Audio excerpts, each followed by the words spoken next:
Hi, everybody. Welcome to Creative Space. We're here to shine a light on the Andrew Carnegie Free Library and Music Hall in Carnegie, PA.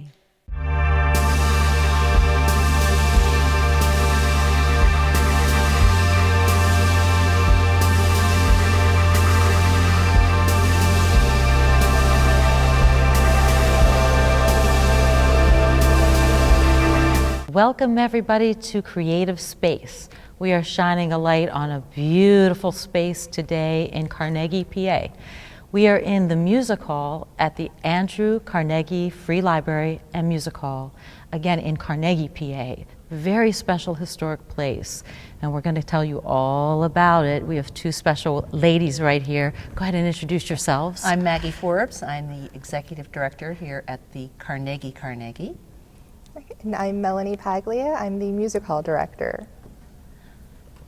So right now, we are sitting in the historic Music Hall, and the website to find out about this, Maggie, as you said, is carnegie.org. carnegie.org. Double Carnegie. So there are music halls. I want to start there. Carnegie Music Halls around the city of Pittsburgh. Yes. And tell us how this one is special and unique among those. Well, I will, but I'm going halls. to broaden it up and talk about libraries. Yep. The Andrew Carnegie Free Library and Music Hall is one of only 4 libraries in the country, 5 in the world, that Andrew Carnegie endowed. He funded 2,800 libraries all over the world, but everywhere else he said, Pittsburgh, here's a building, you run it, hence municipally supported public library. The 5 he endowed were the first in the world in his hometown in Dunfermline, Scotland. The first in the country was the Braddock Carnegie Library. Braddock, Homestead, and Duquesne, all out in the Mon Valley, where he had his steelworks. In the case of Carnegie, the leaders of what were then Chartiers, which is on the west side of our creek in Mansfield, where we are, approached Carnegie with the proposition that they merge and become Carnegie. The borough incorporated in 1894, and this library and music hall was Andrew Carnegie's legacy gift to the town that took his name. Took his name a year and a half after the Homestead Pinkerton riots. He wasn't exactly a popular man in Pittsburgh, but we're very glad that he did. But endowment wasn't a good model. Duquesne has been torn down. Braddock and Homestead have struggled. We had $136 in our checking account after payroll 40 years ago, and it's a 35,000 square foot building. Wow. That is desperate poverty. I'm happy to say that since 2003, when we launched a capital campaign to restore the building, we have raised more than $10 million. Wow, Maggie, that's awesome. Yeah. Congratulations. Yes. So you have a lot going on in the entire facility. Yeah. Tell us what some of the highlights are for you, your favorite parts of the Free Library and the Music Hall. Sure. Well, I hope we'll get to show people. We will. We'll walk I through. like to say about our library, if you closed your eyes and pictured library, you would picture us.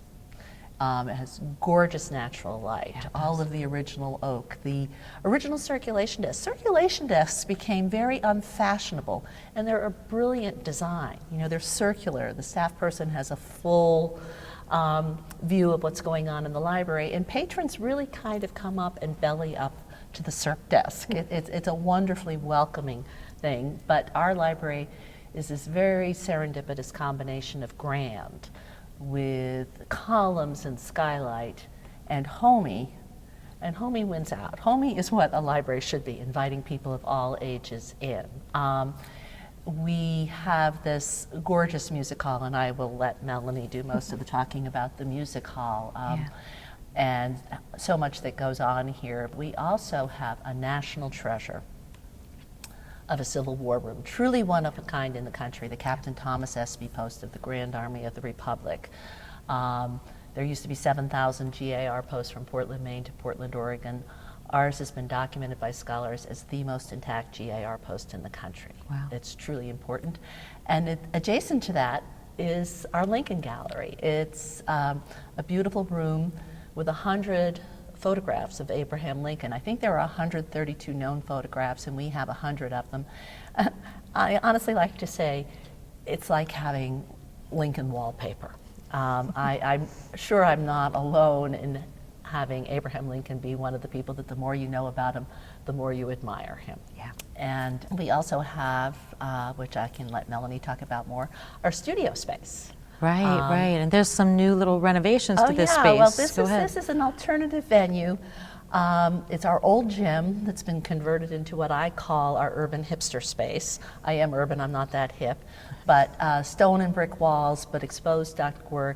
And I'll let Melanie talk about the amazing range of things that happen there. I've had the great pleasure to sing in that really cool space a couple of times.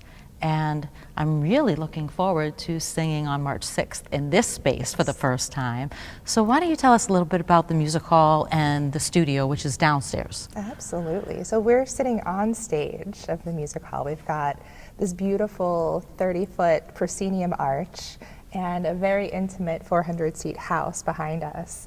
So it's a unique size to where you've got a full stage and a beautiful proscenium, but a really intimate house for the artist to connect with the audience. There's not a bad seat in the house. They're comfortable seats. They are very comfortable too, very padded. spacious. Yeah, it's great. The room itself was modeled after Carnegie Hall in New York. So it's got superb acoustics. The arch of the ceiling, it just allows the voice or strings or anything acoustic to just bellow through the hall. I sit in the back sometimes and I get goosebumps to hear acoustic performances. But we are so active. We've got everything from concerts. We have our own concert series, Listen Locally. And then we've got rental performances. We have resident companies who do several large musicals every year. There truly is something for everyone here. You can rent the space and host a meeting or a conference. We've shown films here as well. But really, the performances, whether it's a musical or music on stage, is really what is special in this space. Yeah, even while you're speaking, you can hear the warmth of the acoustics. Just a perfect reverb, just a little bit. It's so beautiful, yeah, yeah. Musicians love to record here also because of that natural reverb. Right, so you've done live recordings for people have, here. yes. That's very interesting, yeah. I like to throw in bragging rights. Please. Chatham Baroque, a very elite Baroque ensemble, has recorded here, and because the sound is perfect. It's not a sound studio. They just love the way it sounds.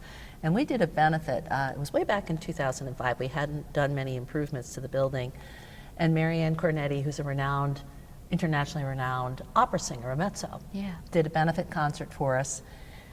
And the Post-Gazette named it one of the top 10 classical performances of the year. Now, Marianne gets 95% of the credit, but if our hall did not showcase her beautifully, there is no way we'd be competing with the Pittsburgh Symphony. Not that we're competitive, but I mean, the acoustics really, really are wonderful. And I like to say we've done everything from Broadway to belly dance up here. But it's a lot of jazz. Yes. So a lot of music, a lot of dance. You've done theater. You've done almost probably a bit of everything, and film. I didn't know that you could do film here. So yeah, tell us a little bit about the space downstairs, the studio you call it. How many people can kind of fit into that space, and what types of performances are coming up this year? It's a fabulous multi-purpose space. In fact, you pioneered our Listen Locally Downstairs program in 2017. So we have a monthly concert series down there. We set up the chairs auditorium style, and our performers are in the corner of the room with our new acoustic treatment. It's a really excellent space now to hear concerts. We also do private rentals down there, so anyone can host a birthday party or a shower. We've had several weddings down there as well. And it's good for groups of 50 to 150.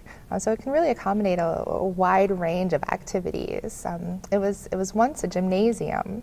I find that hard to believe because when you're in the space, I think it feels, like you said, Maggie, really hip. Brick walls, stone. It's real. It doesn't feel like I never knew it was a gym until today. It was a gym, and they had wallboard up. But it's so funny because we will get people who come to visit, maybe close to my age, and they talk about coming here when the girls' club met here, and they said, wasn't the room bigger? And I say, no, you were smaller, because the stone walls and the brick walls have been there for 119 years. We really didn't change the footprint of the room. Memory is a funny thing. One of the things I love about the studio is, because of its really, this is intimate in the music hall, but it's much more intimate. The performers and audience, they break the fourth wall. There's a conversation that sometimes, not to the point of intruding on the performance, but that people feel free to sort of ask the performer a question, or the same thing, the performer talks to the audience. You know that. Yes, it's a wonderful intimate space there. And the music hall too, when you're here in person, it has a magnificence and a grandeur, and also a warmth at the same time. That warmth is throughout the library and the performance spaces. There's a warmth here, and nature is part of it. You feel nature in a lot of the library and the, Thank you. It's beautiful. It's a beautiful space. Yeah. I every once in a while realize, we love it so much, and it is so very beautiful. There's plenty of beautiful buildings, and occasionally I'm like thinking, oh, they have a beautiful building too. But every time you walk in, I have to say this, when I was interviewing Melanie for the position that she has, and I am so thrilled to have her as our music hall director.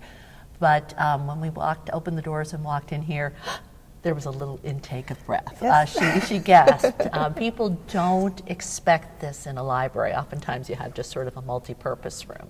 And to have this grand music hall, it's very traditional along the European lines of a smaller house. Opera singers love singing in a house like this. They don't have to reach the rafters of the Met or something of that sort. And yet the grandeur is here, just on a very human scale. Yeah, it drips of class. I just love it. I really love it. If the walls could talk, and so we can tell you about the ghosts, but we'll save that save that for another one. I love ghosts. No, we're going to talk about the ghosts. I didn't know there were ghosts. I love it even more.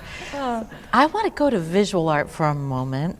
We have a mutual friend, Susie Sparks, a beautiful visual artist, and I know that you have done some wonderful things with visual arts and visual artists over time, and programming with arts for kids. And just say a little word about how the visual arts have had a bit of a home here over the years. Well, it's fairly recent. It's actually, Susie worked here, and Susie is a visual artist.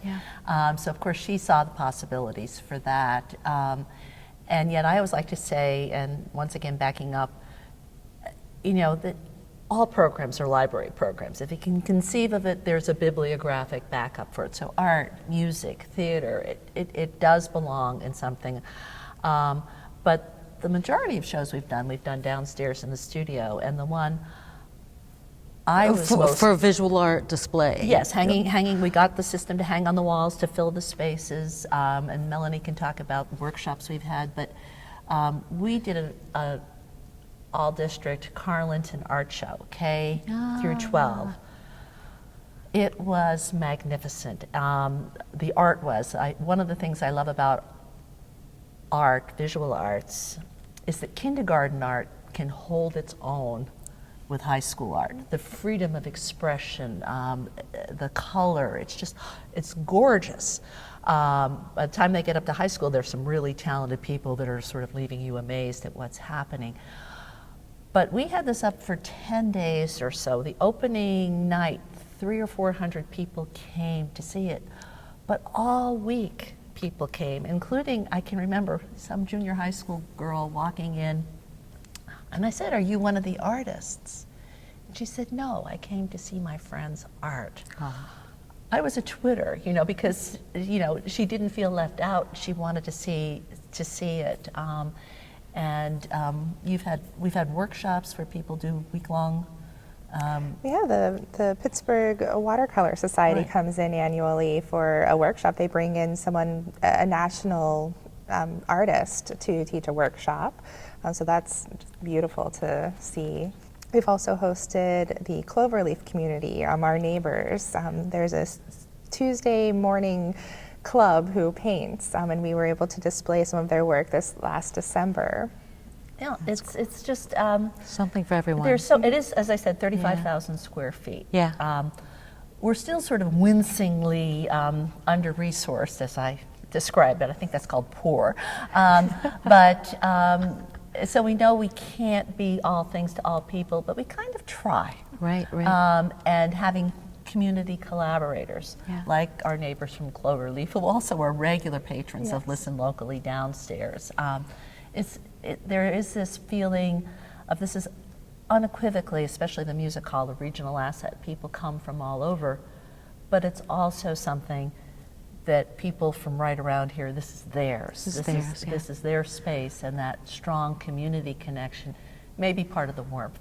Absolutely. It's not just the architecture, it's the vibe. 2020, this year, is a very special year. But Maggie, how many years have you been here now with? I was hired in late 2003 Okay. to run the campaign to restore the Library and Music Hall. Beautiful. And, shortly thereafter became the executive director, and it's truly it's never easy. No. But it's always gratifying, and more often than not, it's deeply rewarding. Yeah.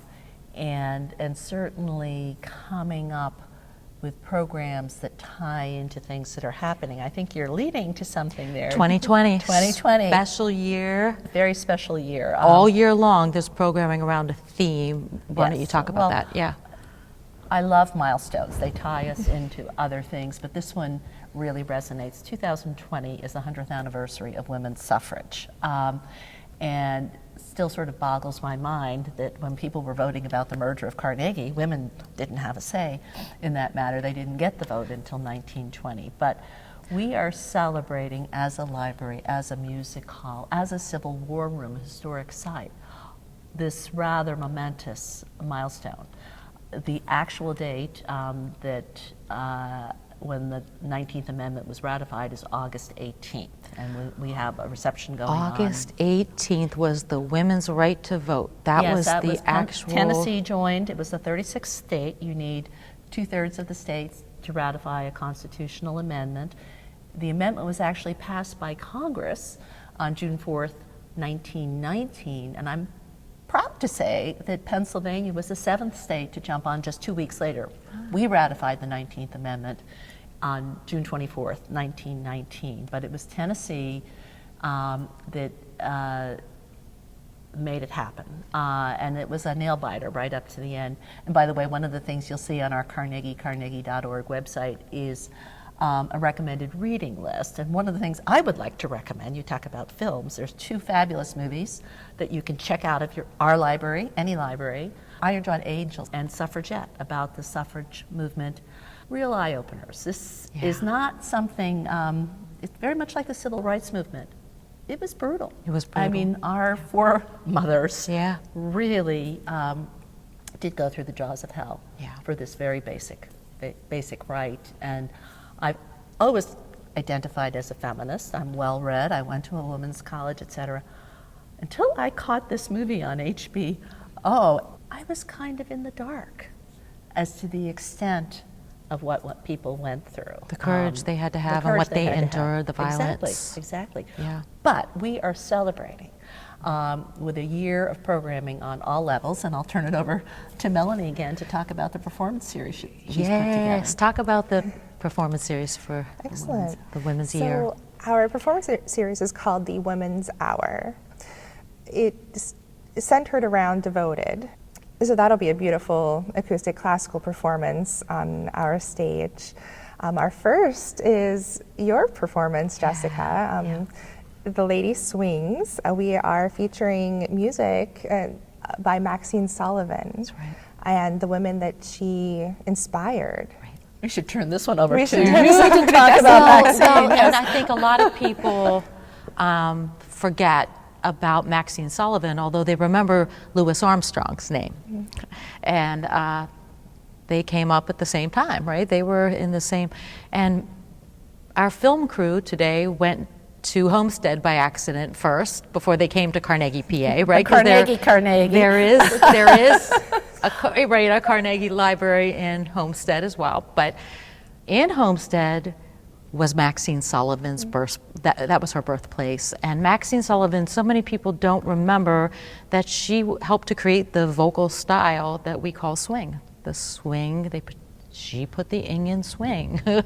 And I think a lot of people who love jazz music, especially Peggy Lee, Sarah Vaughan, Ella Fitzgerald, Billie Holiday, those names are household names to them. They know exactly who you're talking about, and that list goes on and continues until today, names that are well known in vocal jazz. And it's interesting that Maxine Sullivan is the one who influenced Peggy Lee, and she's the one who influenced Ella and Sarah, and yet we really forget her. So I really hope that we have a wonderful turnout to hear the music of Maxine Sullivan and those she inspired, because they're the big songs. People think, oh, I don't know any of her songs. Skylark, Come Rain or Come Shine, Night and Day. She sang so many songs that people, Georgia on My Mind. Yeah, She sang all those songs. Well, Jessica, Yeah. you know, you're our lady who launches series. You're launching the Women's Hour. You launched Listen Locally downstairs. But when you came to us and talked about Yeah. Maxine Sullivan, I had to say, Who? and of course, your passion and your enthusiasm about this woman this beautiful woman, who had such an impact. I mean, people said she was probably one of the best and most influential vocalists of the 1930s. That's a big decade for music and for jazz and for swing. And I am so grateful to you for taking your passion project, and you're performing here with some pretty amazing people. Yeah, we're going to be shining a light on this music and the people who made it with some of our jazz legends here. So guitarist Mark Strickland will be with us, conga player, conga drummer, and percussionist Georgia Jones, who's just wonderful. And then we have a special treat for everybody on saxophone. Lou Stallute is going to be joining us on saxophone. fabulous. Yeah, many people know him. He plays a lot with Roger Humphreys and the RH Factor. Lou in a quartet like that will have a lot of freedom to express himself, and it's just going to be a beautiful night of music. And the way I found Maxine was I was sick with laryngitis one day and wasn't allowed to speak because the voice doctor said, no, it's dangerous. And I was on the YouTube and I found Maxine Sullivan singing Come Rain or Come Shine. And she has just this beautiful, beautiful way, the dialect that was so familiar for a Pittsburgh jazz singer. There are dialects. And you know, she was here first, and then she moved to New York, and you know, and they named a street after her in New York City. Well, you said something to us that there was this flash of recognition, the Yeah. Pittsburgh idiom for jazz. You said you thought I- you could have been her student because that's how you sang. I was shocked by, it was like, I sing it like that, and yet I've never heard her. I haven't, but I was influenced by those she influenced, Sarah Vaughan, and you know, it's just amazing that we don't know her better. Now, the pint-sized songstress at 4 feet, 11 inches tall, the pint-sized songstress, they called her. This will be kind of the return of the pint-sized songstress. And I know so many of the people who have learned about her over the last couple of years when I've really been talking about her have gone onto YouTube and found her. She sang up until 1987 when she died. She had a very sang long her career. last concert, because I did my research Yes, after you turned me on. very long career. She died of lung cancer, but her last concert was 1 month before her death, which, you know, 1 month before your death for any reason, but lung cancer, what a singer she must have been, and how she must have loved her craft. Yes, Yes. And so there's going to be something for everyone in that show, but now you have some other beautiful shows coming after this first. And talk about what's coming. Sure. So the Lady Swings is Friday, March 6th, 7:30. Tickets are available at our website, carnegie.org. Next will be Devoted on May 1st. Okay. Which is also our 119th birthday. It's our birthday as well, yes. Fun. Oh, that's beautiful. Anniversary, whatever.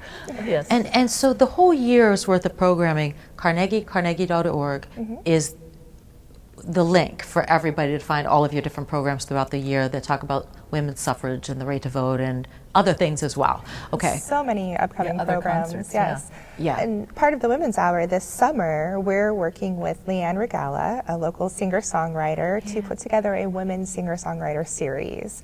So each month during the summer, it'll be our third Wednesday, so we'll follow suit with the Listen Locally Downstairs series. We'll feature several female singer-songwriters who are local to Pittsburgh and to the region, and it will be a fantastic series. So I just want to say before we walk around and see some of the spaces together, Carnegie in Carnegie isn't always easily found, even though it's right in the middle of the town, the small town of Carnegie. And there's a gazillion beautiful restaurants now, and people know the shops, but it's up on a little hill. And sometimes, unless you look up, if people knew where Papa Jay's used to be before it burned in the tragic fire, you'd look up and see it. But tell everybody, Maggie, where is this beautiful building? It depends on where you're coming from. In Carnegie, PA. Yes, I like to say all roads lead to Carnegie, 279 Route 50. Our address is literally 300 Beechwood Avenue, but if you literally get to Main Street and look up, you can't miss this 35,000 square foot building. Our directions are on But our you have to website. look up on the top of the You hill. do have to look, but we encourage people, look up. You'll Yeah. see more of the world if you look up. It's, I think it's just the confusion really that when you say Carnegie, people might think Oakland, people might think somewhere else. Right. I like to say, move over Oakland, move over Squirrel Hill, move over Carnegie Hall in New York. We are the Carnegie with an acoustically superb music hall that's literally located where Broadway meets Main Street. Who wouldn't want to be us? That's beautiful, yeah. Last thing before we move, Maggie, we've talked about the year 2020. If you look out just another year or two, what are your best hopes for the renovations Yeah. and the programming? I think you're doing some things outside as well as hoping to do. Yes, So talk thank about you. that, your Thank best you. hopes. My best hopes. No, these are that we have to make reality. We are converting our grounds from a barrier to a welcoming, inviting park. There is so much excitement about this. We've made tremendous progress on it. Unfortunately, like many people in southwestern Pennsylvania, we had a mudslide. Okay. Nobody was hurt, no property was damaged, but we found some things that we had to address, and it seems to have stalled the project.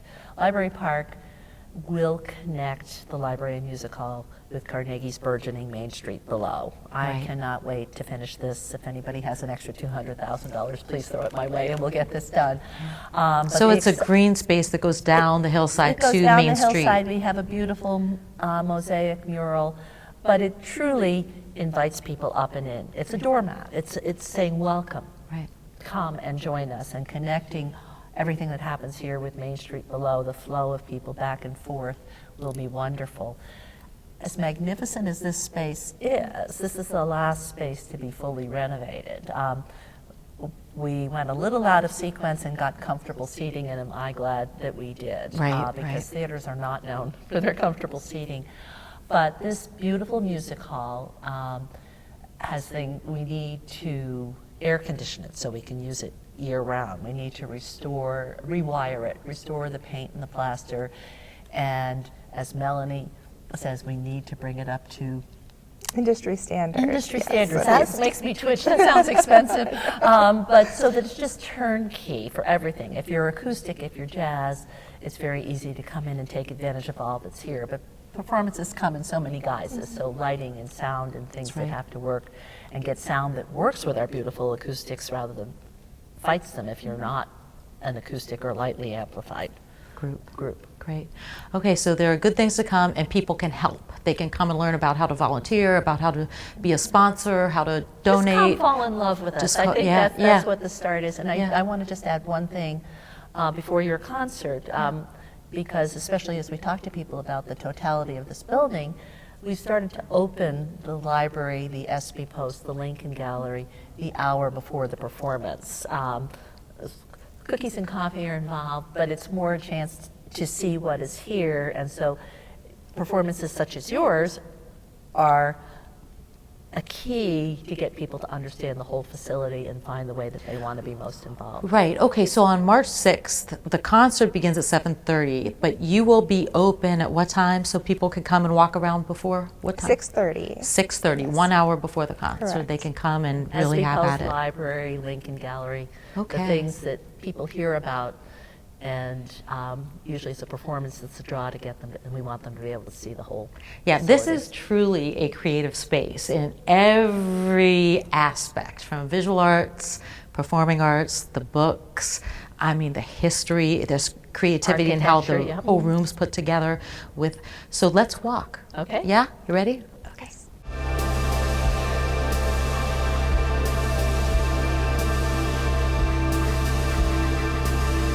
Hey everybody, we are right now in the historic Andrew Carnegie Free Library in Carnegie, PA.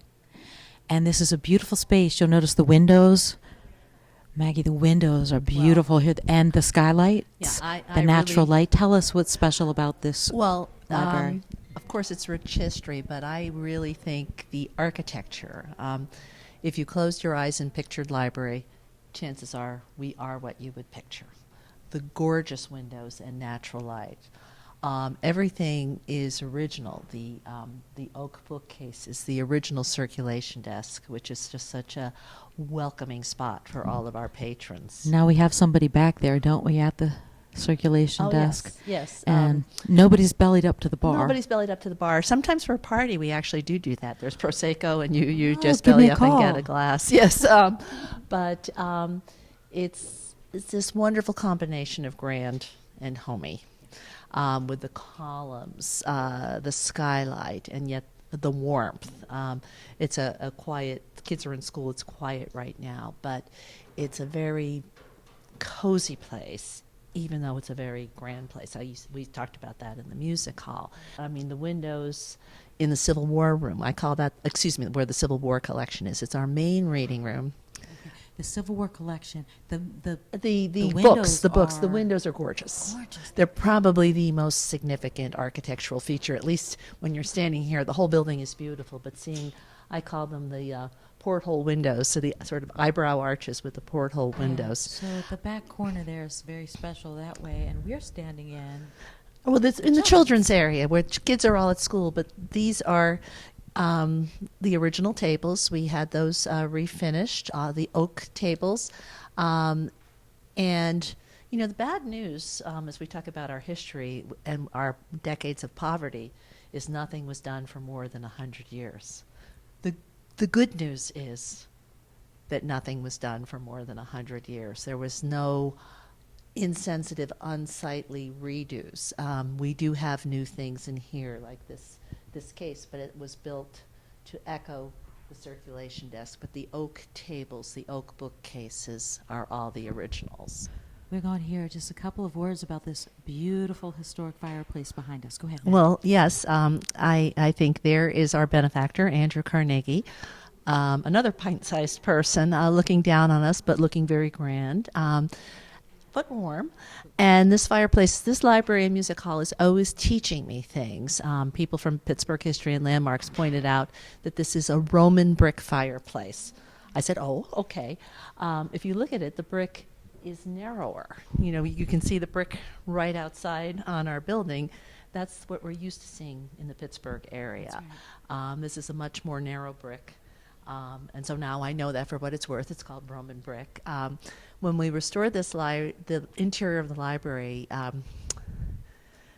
it was less than 5 years ago. We were holding up crumbling plaster with painted over duct tape. I'm so proud of, because this really was a restoration. But this seating area back here by the fireplace is something that I've always pictured. And the chairs actually came from an Amish outlet in Smithtown, Ohio. And I tell you, I got a bargain. They're just beautiful, but they look like they've been here for 119 years. And we were just very, very conscious of that. But the fireplace sort of draws you in. It's a focal point as you enter. And oftentimes you'll see people just sitting reading. Occasionally you'll see them napping in our comfortable chairs. But it's Now, a cozy does place. that work? Is there fire It there? does not work, and there have been people who've talked about it working. That's going to happen after I leave. Somehow a fire going with the books just doesn't make me comfortable, and so. And we have to remember to talk about the ghosts. So that's coming up. All right. Not here, but we'll talk about those ghosts. We have to get Nate to tell us about the Something to do ghosts. with the fire. All right, let's keep walking. Okay.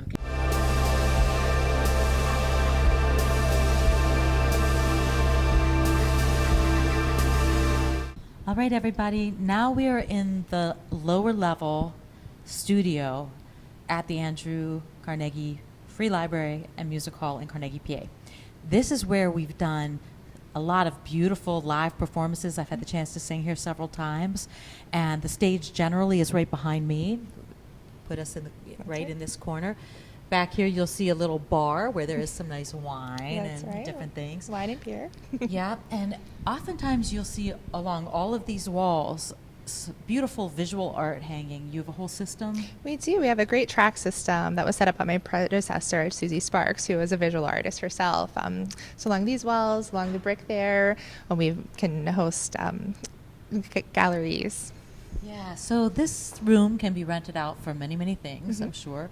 And Listen Locally is your live series, right? The name of the live series where you do live music down here. Now, the brick is really cool. This stone is really cool. Yeah. And we're going to hear a little bit more about the programming that occurs downstairs in the studio. Go ahead. Yeah, so Listen Locally Downstairs is the program that's down here. We had mentioned that you pioneered that program for us, and we just have so many great things that happen down here. The intimacy of the space lends to a great conversation, and local jazz drummer Thomas Wendt kind of was inspired by that, and he's worked with us to develop a series this year called Jazz Stories. So each month on our third Wednesday, we will feature a different artist, a different jazz artist, and really give them a chance to tell their story. We'll learn where they came from, their roots. And we'll hear some original music by them that they may not have another chance to play usually.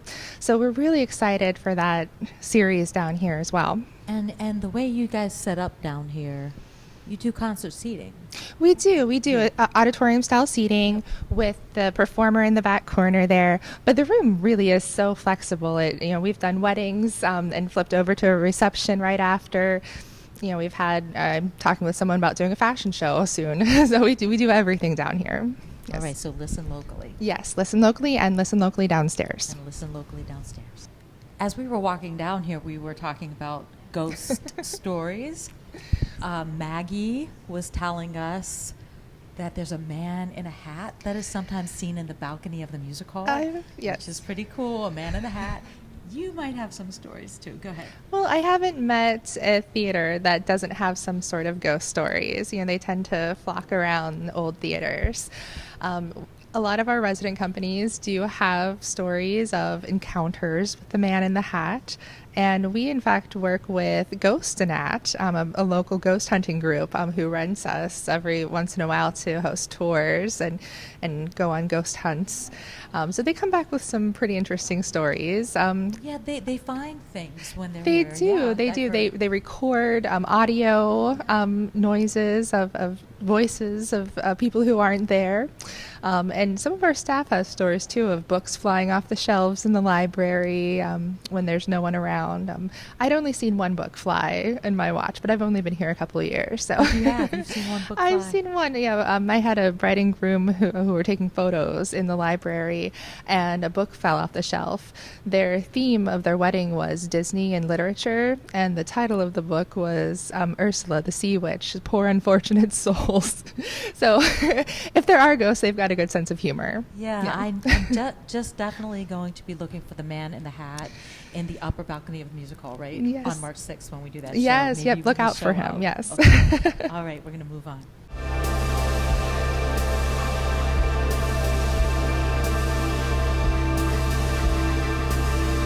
Okay, everybody, we are in the Lincoln Gallery now. Maggie's going to say a couple of words about the magnificent photos here. Yeah. This is the Lincoln Gallery, and we have 100 photographs of Abraham Lincoln from the earliest known 1847 daguerreotype. This wall over here is all pre-presidential, from the earliest known 1847 daguerreotype all the way around sequentially to the only known photograph of Lincoln lying in state in his coffin in 1865. When we were getting ready to open the ESPY Post, we had publicity beforehand in our newsletter, and somebody came and said, I have some photographs of Abraham Lincoln, and I'm like, don't we all? You know, or I didn't really, but I said, well, of course, come and show me. He came in with these 100 photographs, formatted like this. These are made from copy negatives. Anybody who knows about historic photography, which the original photographs would be about 2 inches by 3 inches, those taken by Matthew Brady or Alexander Gardner. They're very compelling from an historic standpoint, but they're not very easy to look at. These belonged to Stefan Laurent, who was a very famous photojournalist from Hungary, and he was actually imprisoned by the Nazis when he was very young. And I say this mindfully, nicer Nazis than you and I know, meaning it was an early political prisonership, because they had a book cart. The Nazis I know about did not have book carts, and he got a book about Lincoln and became a lifelong follower of Lincoln and went around collecting these and had them formatted.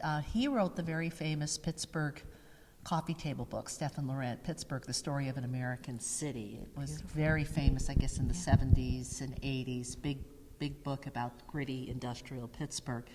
And Norm Schum, who was a pilot, a PNC pilot by vocation, was a fine arts photographer by avocation. Mm-hmm. He worked with Stefan Laurent on second and third editions of this book, and he formatted all these. It reprinted these in this format, which makes them so accessible. And apparently the price that Stefan Laurent offered him was insulting, and he was going to tell him to take a hike. And then he said, you know, if I can make one set for myself, I will do it. So this is that set. And as I say, it looks like Lincoln wallpaper. Yeah. Now you also have some. Oh, there's an amazing photograph over there. Most of them are studio shots, but there's some candid shots, and there was one that is taken at Lincoln's second inaugural address. Some people say that was his greatest speech, which was delivered on March 4th, 1865. There is a very clear picture of John Wilkes Booth standing just several feet away. It gives you chills to think of him there 5 weeks before he was killed, and there's John Wilkes Booth in the audience. I always like to stop and think, how did people know? And when you see the huge crowds that were gathered to hear Lincoln, but there was no amplification. Nobody could hear him at all, but they came out for the occasion. You know, there were no jumbotrons, there were no speakers up anywhere, and yet they were all gathered. And by all accounts, Lincoln had a sort of thin, reedy voice. He wasn't he was an orator by any measure, but he didn't really project. Each one of these pictures has an incredible story. This room used to be, actually, Carnegie Council used to meet in here, and we restored this as a multi-purpose space, and we found these beautiful opaline glass lights, heavily embossed opaline glass lights buried under rubble in the basement. Wow. They are stunning. They, along with the windows, make the room. And there was this, when we had our first little opening here, it wasn't the Lincoln Gallery, it was the reception hall. I told a woman the story of how we found them and had them restored, and she said, "Oh, Maggie, I wondered how you could afford them.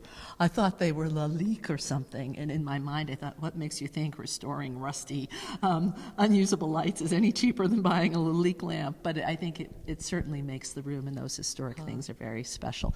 There's a photograph over there. There's a very famous story, and I'm not going to say her name. Grace, a little girl who wrote to Lincoln when he was running for president, saying, "I think people might like you better if you grew whiskers. They'd find you more appealing." Okay. An 11-year-old girl, and then you see that first picture on the post-1860 wall where he is indeed growing his beard, because on this wall there's no beard. It's not the Lincoln That's that right. we know. These are amazing, and there's how many of them total again? There's 100. 100. And it is, there are 132 known photographs. So it is a very complete collection to have 100 of the 132 known photographs here. Yeah. So. Beautiful. Thank you. Let's walk.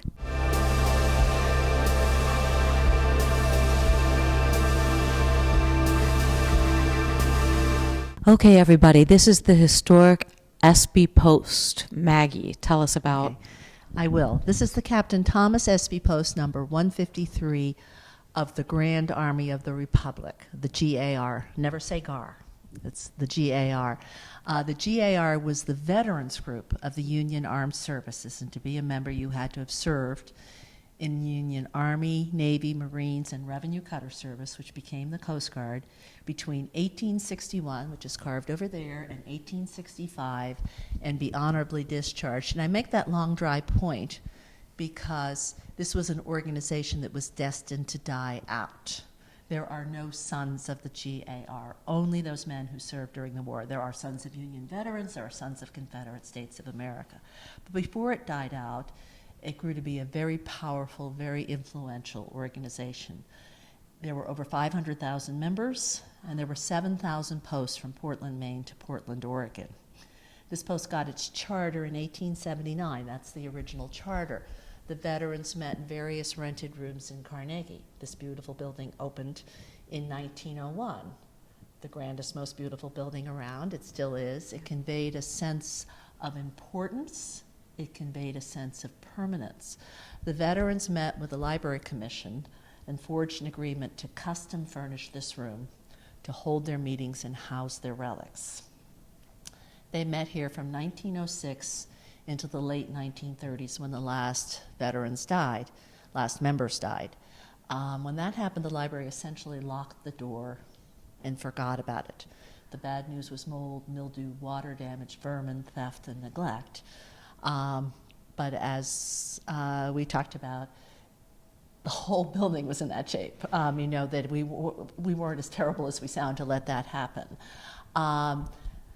Sometime in the late 1980s, Civil War people, there's a group called the 9th Pennsylvania Reserves, a Civil War living history reenactment group, realized the importance of what we had here. And to the library board's credit, they didn't try to sell anything. When you have $136 in your checking, when you're starving, you sell the family jewels. Right. So Right. that they didn't That's right. is rather remarkable to me. And people put the room back together. And actually, I guess this is a time to talk about that. The veterans left us a treasure map. They printed this catalog in 1911. Wow. I didn't figure this out, the significance of that date. I'm not going to quiz you because I 1911, I'm hearing you, though. 1911. But In the context of the Civil War, Yeah. I said 61, 65. It was the 50th anniversary of Okay. the start of the war. That would have been a huge milestone. They printed these catalogs to take to convocations in Pittsburgh, in Gettysburg, in Washington, D.C., to tell people what we had. But they documented everything that we have. So Maggie, the front of this, it says catalog of relics. And about how many do you have? Whew. I'll have to read the number. I know that this was printed in 1911, 176. I do have to say that about a third of them somehow disappeared. Okay. We don't Okay. know if they were stolen. We don't know if, as the last members left, they said, hey, there's none of us left, we're taking this.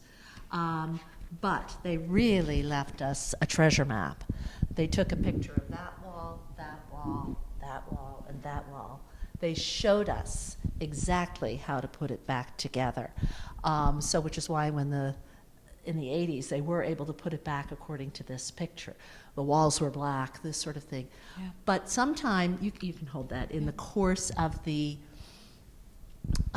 restoration, you know, we started the restoration of this building, we started the work in 2004. This was on a back burner. As long as water was still pouring in, there was nothing we could do here. But eventually we weatherproofed the building. That was probably the most massive thing that we did here. And a benefactor gave us the funding to restore this post. And the whole building has been very respectfully restored, but this was a meticulous historic restoration. We took a core sample of the plaster from behind the radiator and sent it to a laboratory to have the paint analyzed in Bryn Mawr. We did not pick this color, which I call pumpkin pie leavened with a little bit of whipped cream. The veterans picked this color. They had replaced these beautiful chandeliers with ordinary schoolhouse lights, but there's a photograph showing the chandeliers in there. These are the original sconces. We had those restored, and we had these replicated. And there is a piece of the original carpet in the cabinet right over there. You can see that the color is spot on. It's a highly figured pattern. It would have cost about $300,000 to restore that carpet or to replicate it as it was. We didn't have that kind of money. It's not how we spend other people's money.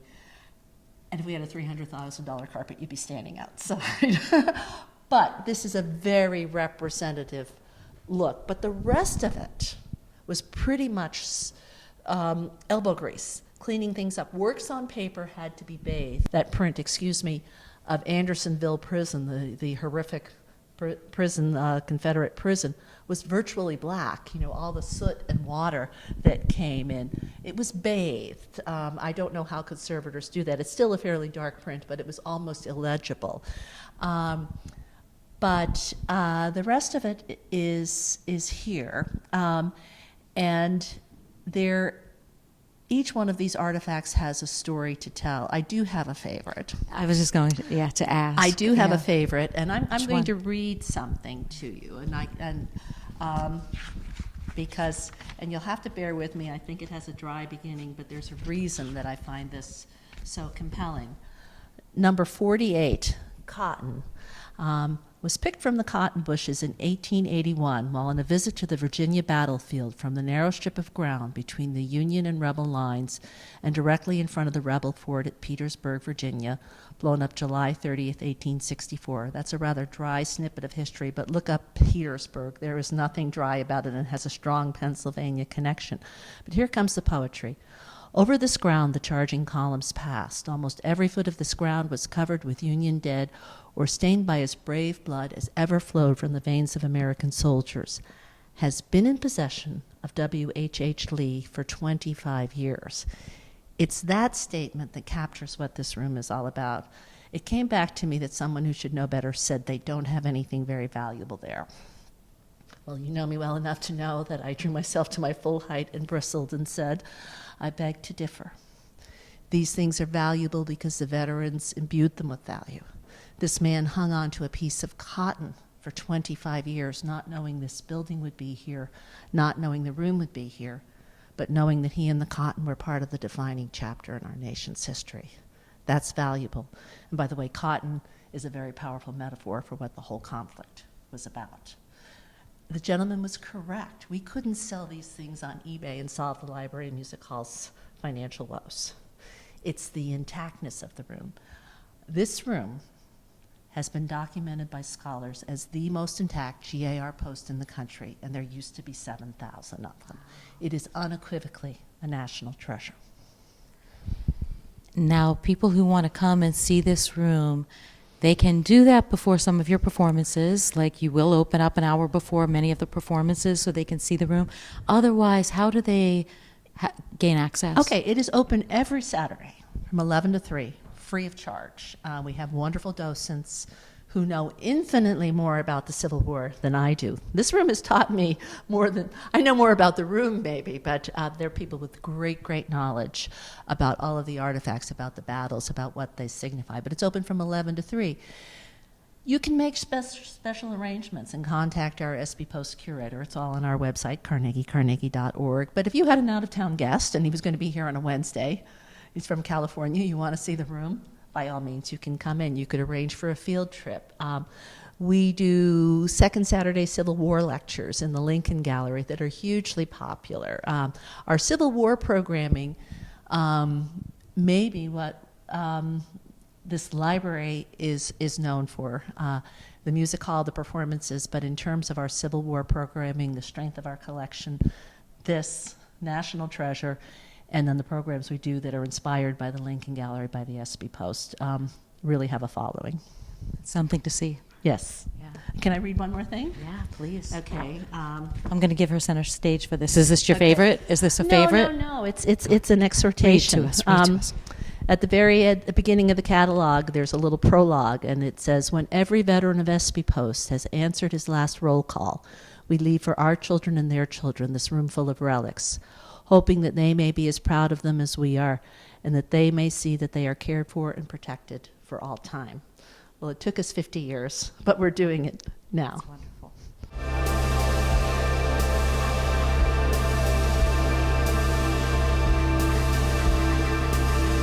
All right, everybody, thank you for being with us today. We are so excited to shine a light on this creative space. Come and see us on. On March 6th for the Lady Swings. Thank you so much. Yeah, thank you. In 2020, all year long, is The Woman's Hour. The Woman's Hour. Stop by. All right. Okay. Thank you.